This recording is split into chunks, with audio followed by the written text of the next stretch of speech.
네, 최근 법원에서 옵티머스 펀드 사기 주범들에 대한 1심 선고가 내려진 가운데 검찰에서는 여전히 관련 수사가 진행되고 있습니다.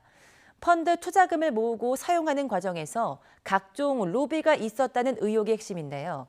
큰 진척이 없는 상태에서 조만간 수사가 마무리될 수도 있다는 전망도 나오고 있습니다. 우철희 기자입니다.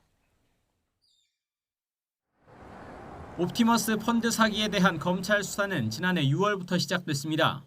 고객들의 투자금을 돌려줄 수 없는 대규모 환매 중단 사태가 초래되자 NH투자증권 등 판매사들이 옵티머스 경영진들을 고발한 겁니다. 수사 착수 한 달 남짓 만에 김재현 대표를 비롯한 경영진 4명은 먼저 재판에 넘겨졌습니다. 그리고 지난 20일 있었던 1심 선고에서 김재현 대표는 1조 3천억 원이 넘는 옵티머스 펀드 투자금을 멋대로 쓴 혐의 대부분이 유죄로 인정돼 징역 25년형이 선고됐습니다. 1심 선고까지 내려진 경영진과는 달리 검찰 수사가 이어지고 있는 정관계 로비 의혹은 윤석열 당시 검찰총장 지시로 수사팀이 대폭 보강되기도 했지만 여전히 눈에 띄는 진척은 없는 상황입니다. 로비 의혹은 펀드 하자 치유 관련이라는 옵티머스 내부 문건을 통해 본격 제기됐는데 정부 여당 관계자들이 프로젝트 수익자로 일부 참여했고 펀드 설정과 운용에 관여돼 권력형 비리로 호도될 우려가 있다는 내용이 담겨 있습니다. 법률적 문제 해결을 위해 경제부총리를 지낸 이현재 고문의 소개로 최동욱 전 검찰총장을 고문으로 위촉했다는 내용도 적혀 있습니다.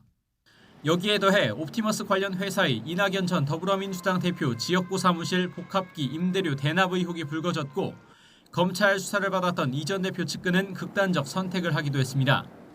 검찰은 일단 이현재 전 부총리에 이어 함께 고문으로 활동했던 최동욱 전 검찰총장과 또 일부 피의자와 친분이 있는 것으로 알려진 이귀남 전 법무부 장관 등을 지난 5월 직접 불러 조사했지만 모두 참고인 신분이었습니다. 이미 1심 선고가 내려진 윤석호 이사의 아내이자 옵티머스 지분 약 10%를 보유해 펀드 사기와 로비 의혹에 가담했다는 의심을 받고 있는 이진아 전 청와대 행정관 기소 여부도 남겨진 과제입니다.